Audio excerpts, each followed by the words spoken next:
Have you ever heard of the man who cheated death 9 times? No, this isn't a Hollywood movie script. This is the unbelievable true story of Lieutenant General Sir Adrian Carton de Wyatt, a man who seemed to have a personal vendetta against giving up. His life story reads more like an action-packed novel than a history lesson, a testament to the sheer force of human will. Born in Brussels in 1880 to a noble Belgian family, Adrian didn't exactly have a conventional start to his military career. While studying law at Oxford, the Boer War broke out in South Africa. The call to adventure was too strong to ignore.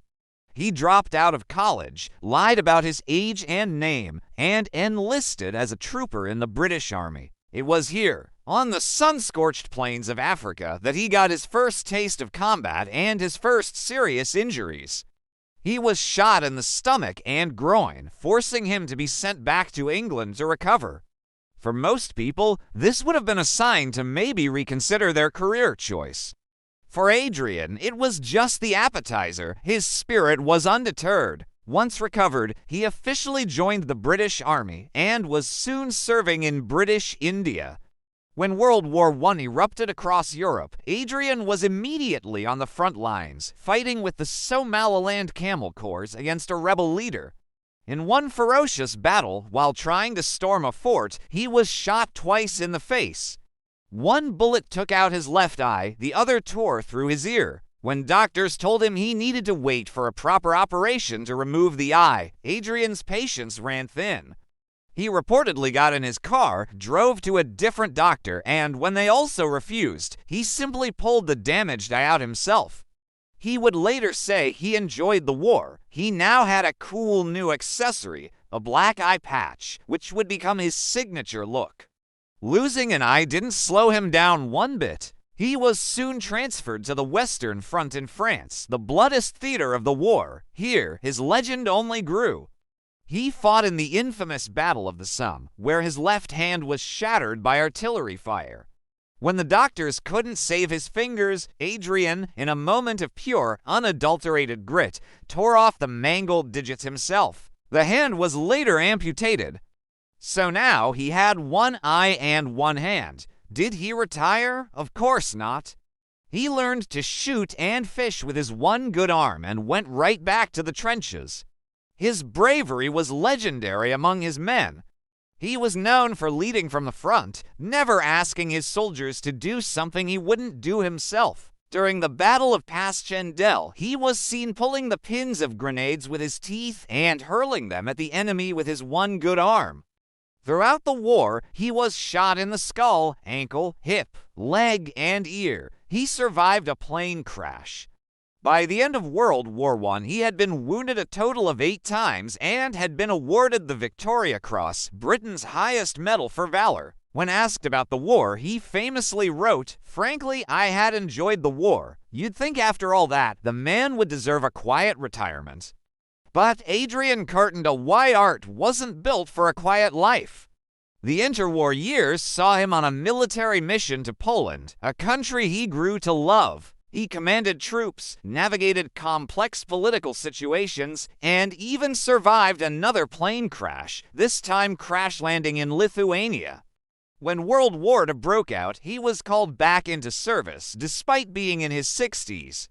His first mission was to lead a campaign in Norway.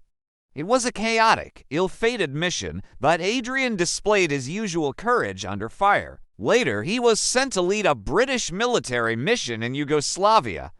But his plane was shot down over the Mediterranean Sea. At 61 years old, with one eye and one hand, he swam a mile to the shore, only to be captured by the Italians. Did he sit quietly in a prisoner of war camp? Absolutely not. He became a master of escape. He and his fellow prisoners dug a tunnel for 7 months. When they finally broke out, Adrian, disguised as an Italian peasant, managed to evade capture for 8 days. Keep in mind, this was a 6-foot-tall, one-eyed, one-handed Belgian aristocrat who spoke no Italian and was in his 60s. His eventual recapture was almost inevitable, but the sheer audacity of the attempt was classic Carton de Wyatt. In total, he made 5 escape attempts. Eventually, the Italians needed to open secret surrender negotiations with the Allies, and they saw a unique opportunity. They released Adrian, sending him back to Britain as a go-between to deliver their message. His time as a prisoner was over, but his service wasn't. Winston Churchill, a longtime friend and admirer, had one last job for him.